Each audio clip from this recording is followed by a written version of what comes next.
I understand it, we have a couple people who would like to come to debate today. I see Aaron in the chat. I'm going to give Aaron Butler the first opportunity because he requested first. So he can come speak, and then anybody else is allowed to open it up with your topic and bring the heat. Aaron, are you there? I've been sending you the link, dog. Don't tell me you're going to run away now. You said you were coming. Where you at, dog? Aaron, what's up, man? I see you in the chat. You're there.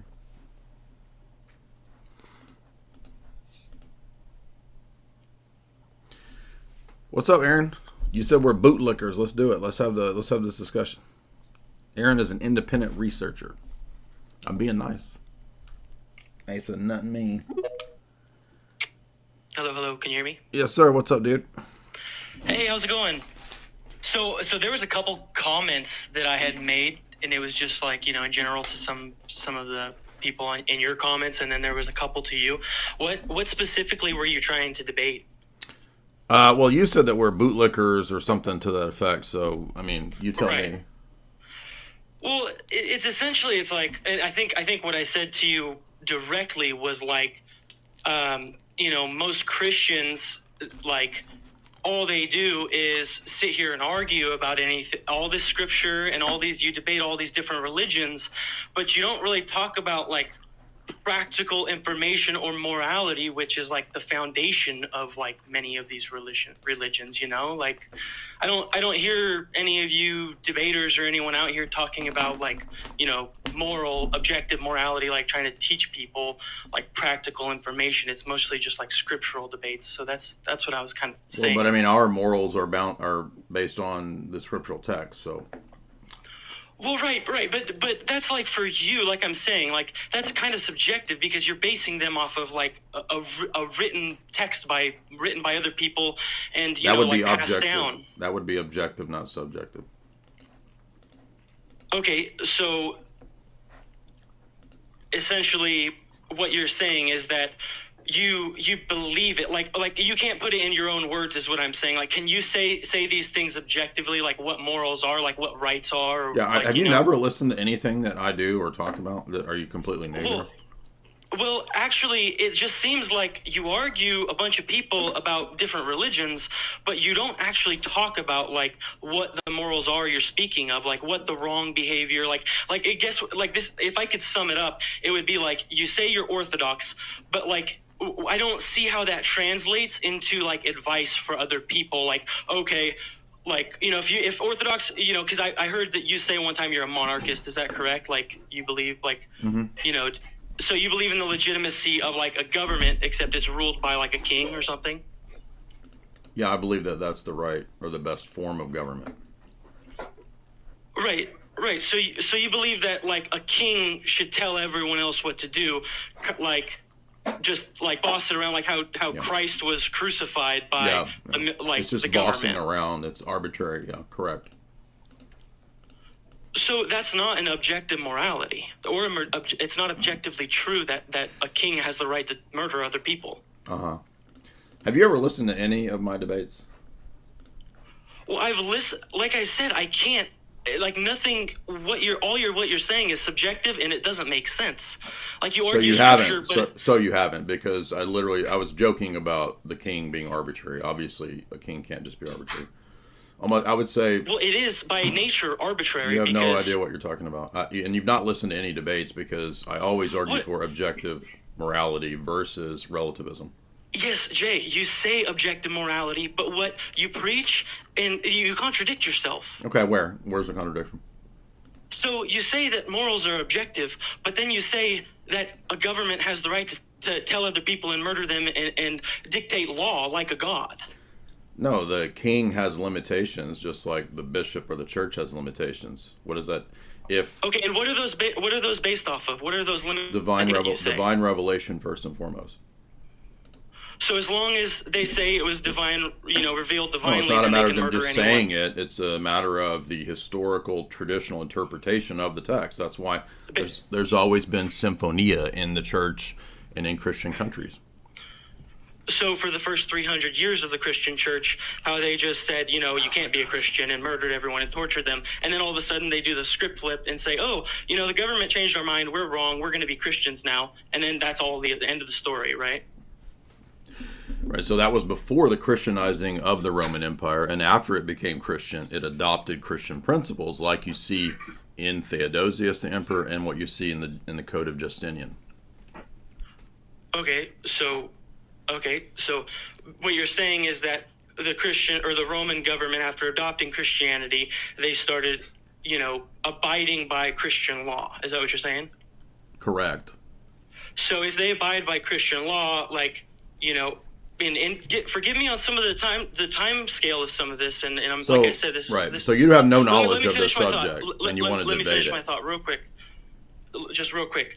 So if we could both agree on some type of Christian principle, it would be if you want other people to treat you a certain way, you should treat them a certain way. Do unto others as they would have done unto you. I guess that's kind of a paraphrase. I don't remember the exact version. Does that make sense? Like a reciprocal, natural. So I'm not trying to be rude to you, but you are approaching this issue with the level of knowledge of about a 13-year-old or a 14-year-old. So how did you think that you would be able to debate this? Why did you think you would be able to debate this?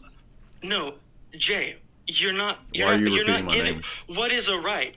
You guys aren't talking about morality. You guys aren't talking about rights. You call yourselves all Christians, but you don't say shit when it comes to real, morality. I mean, again, you've not listened to any Scripture. You've not listened to any of the debates that I do, because I bring this up frequently against atheists, against Matt Dillahunty, against any of the Muslims where we get into moral issues. I mean, this has come up countless times. So you don't have any prior knowledge, I don't guess, of the debates that I've actually done, because you would know that comes up all the time. And then you're saying, but you're just arguing the scriptures. But the texts of the scriptures are for us an objective, historic revelation which guides our morals. So why is that so hard to understand? Because what you're saying is that, here, listen.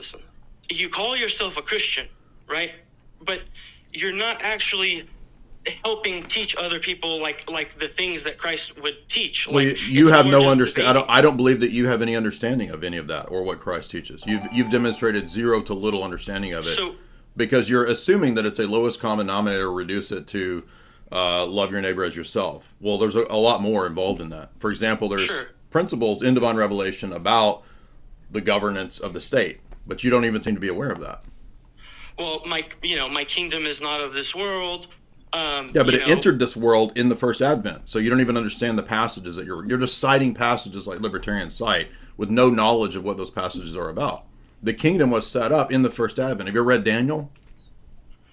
You might no. So you don't know what's in the book of Daniel, right? The most famous prophecies of the Messiah, Daniel 2, Daniel 9. It talks about when he comes, the kingdom is set up, and in Daniel 2, it predicts that the empire under which he is born will convert and become part of that kingdom of the Messiah. That's the Roman Empire.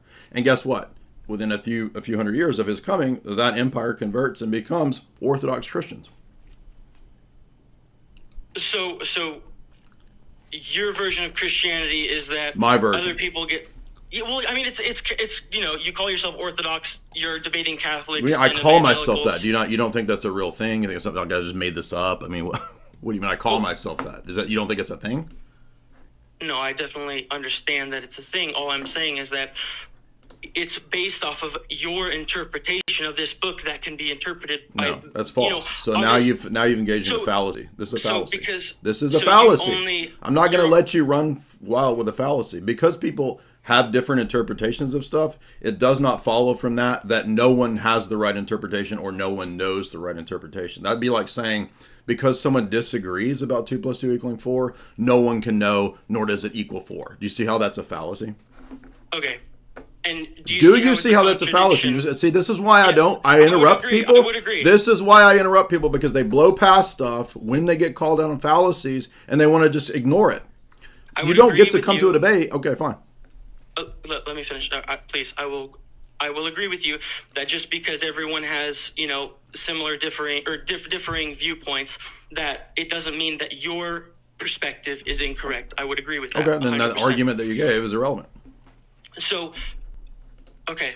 Okay, so my argument is that, and what I said a second ago is that, like, it seems to me that the Christian perspective is that, we're all sovereign individuals. No, and you're just assuming that Christianity is basic bitch enlightenment libertarianism, and it's not. Okay, and you're assuming that you have the right belief because I can demonstrate the dogma, the tradition, the people in your faith that have approved certain texts. No, that's not my appeal. I'm appealing to the history of the church, the prophetic texts in Scripture that talk about the conversion of the Roman Empire. That text in Daniel refutes the very first argument you made, that my kingdom is not of this world, and you're just saying that because the state converted to Christianity, that now it's just arbitrary that the state can do whatever it wants. I never said the state could do whatever it wants, except when I was joking with you that the king can do whatever he wants. I don't believe that. Romans 13 calls the emperor a diakonos. That's a minister of God. Do you believe that the state or the minister of God can have that role? I do not believe that the government or any authority gets to just rule over people like you do. Okay, so then you don't believe the Bible. So you're not a Christian, correct? I don't believe shit because people tell me it's true, Jay. Well, actually you do, because everybody can be demonstrated to believe some things on pure authority. You want me to show you how? What I'm saying is that, like, I called it. Please explain. Go ahead. Yeah, there's all kinds of things that all of us believe purely on the basis of authority. For example, we don't have the ability, all of us, to go and verify every single scientific claim or every single journal's claim, correct? But many of those things we take on reasonable authority. Okay, sure. Okay, so then that invalidates what you just said. You said okay. You don't believe anything on pure authority, but I just gave examples of, sure, we all do. Okay. And so as far as evidence and, just like believing things, what it seems that the Orthodox Church does is saying, don't rely on yourself and your experience, which is what the early Christians were doing and talking about. Where do you have that? Where are you getting that from? Just simple understanding of different, like the category of Gnosticism is that they were focusing Gnostics were heretics. That's not early Christians. See, you say heretics, dude. They are. Guess what? Christians were heretics before the Roman government said that it was legal. Oh my God. What makes them heretics is not what the state says. It's whether they deviate. Yes, it does. No, dude. It doesn't. It's what deviates from apostolic. Stop interrupting me. Paul talks about the Gnostics in the epistles of Timothy. The Gnostics, he calls them heretics, those who are outside the communion. He says that those who seek the gnosis, or the knowledge, that's the first reference to the Gnostics in Paul's letters to Timothy, they're heretics because they divide from the apostolic teaching. It's nothing to do with the state at that point. Jay. Why are you repeating my name? You have no knowledge of these topics. You're completely ignorant. And you're citing Gnostics Okay, to so me? it's not true that there were, all these... Dude, all of the you have no knowledge of. Why are you debating a topic you have zero knowledge of? That's the foolishness on your part. Jay, why are you repeating my name? I'm not a person that is so inculcated. You have but you have no knowledge. You have zero knowledge of the topic. That's the point. I have knowledge that all don't. Christians are basically state bootlickers, and that's what it is, Jay. Again, I'm giving you, how could they be state bootlickers if for the first 3 centuries they were persecuted, according to your own testimony? Because we all approve of, like you cited Romans 13, basically because Paul wrote it down and it's been passed along. You didn't even hear what I said. Church. You just contradicted yourself. You didn't hear what I said. You said Christians are bootlickers. I just said for the first 3 centuries they were persecuted by the state, according to your admission. They weren't Gnostics, by the way. They were the actual Orthodox Catholic Christians that were persecuted. So how could they be state bootlickers if they were persecuted according to your own testimony? Not all of the early Christians were Orthodox or Orthodox. Well, regardless, the ones that you're talking about were not persecuted. The ones that were Orthodox Catholics were persecuted. Yes, I agree. Then that refutes your point. Well, no. Then we're not bootlickers. My point. Yeah, you said Christians are bootlickers. So someone who believes that one man should be a king and rule over others, that's not bootlicking. Have you read the Bible again? Do you know how many times in the book of Proverbs it talks about a righteous king and that God sets the king over a people? And that Romans 13 calls the king a diakonos. Do you know what a diakonos is? It's a minister. Okay. So you don't believe that. So now you're saying, well, Paul wrote that down, so I don't believe it. Well, Paul's writing what was consistent with the prior teaching in Proverbs. I didn't say that because Paul wrote it that it was okay. No, you said that it wasn't. No, that it you wasn't said good. that you said that we believe it just because Paul wrote it down. Okay, you believe it because something must be wrong with your head. I mean, literally. Dude, you can't even do basic argumentation. You've already made multiple contradictions. You're the one that has things wrong with his head. You don't know the basics. You can't argue. You can't debate. You don't know what a fallacy is. And you're saying that I've got something wrong with my head? Dude, you've already been demolished. What are you talking about?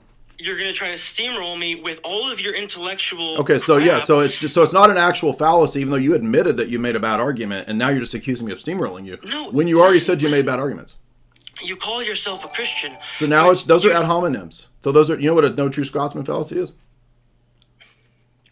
See, you keep going on. Do you know what a no true Scotsman fallacy is? And now you're making it personal. All this debate stuff. Yeah, that's how you. So the only way to decide between true and false positions is the laws of logic and critical thinking. You don't know that? Okay.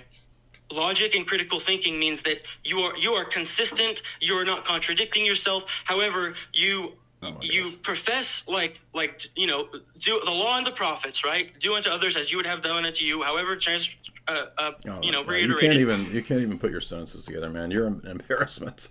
This is what you get with libertarians. I'm glad that you came. Thank you.